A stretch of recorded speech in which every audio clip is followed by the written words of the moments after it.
Suman TV ప్రేక్షకులకు అరుణాచల దివ్య దర్శన భాగ్యం కలిగిస్తోంది. అరుణాచలంలో గొప్పగా చెప్పుకోవాల్సింది ఆలయ గోపురాల గురించి.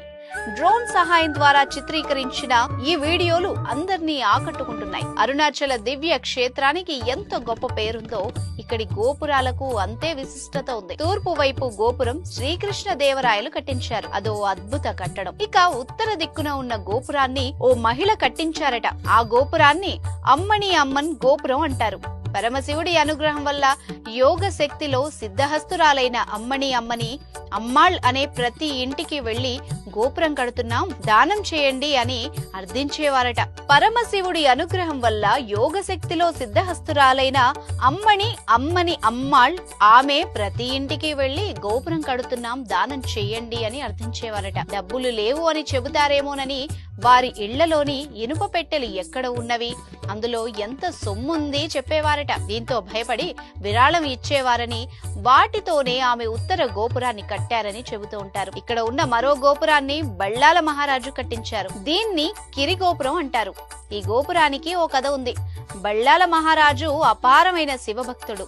ఆయనకు 2 భార్యలు, సంతానం లేదు. విభూది ధరించి ఎవరు వచ్చి ఏం కోరినా ఇచ్చేసేవాడట. బళ్ళాల రాజును పరీక్షించదలిచిన పరమశివుడు పెద్ద జంగమదేవర రూపంలో కొందరు జంగమదేవర్లను వెంట పెట్టుకుని ఆయన ఇంటికి వెళ్లాడట.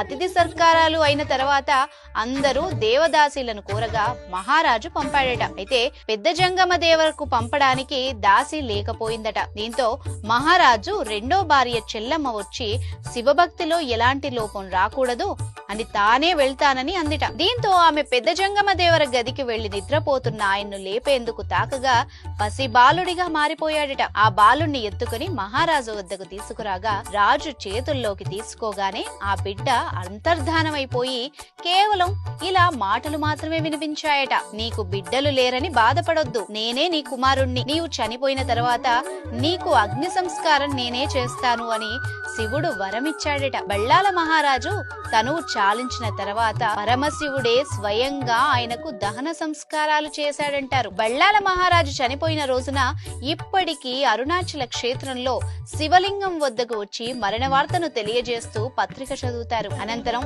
ఆలయం తలుపులు మూసివేస్తారు. ఉత్సవమూర్తి పల్లకిలో అభిత కుచాంబ సమేతుడై బళ్ళాల మహారాజు రాజధానిగా చేసుకుని పరిపాలించిన పల్లికొండ పట్టు వెళ్తాడు. ఉత్సవమూర్తికి స్నానం చేయించి బళ్ళాల దేవుడికి అబ్ధికం పెట్టి తిరిగి ఆలయానికి తీసుకొస్తారు. అభిషేకం అనంతరం స్వామి దర్శనానికి అనుమతిస్తారు.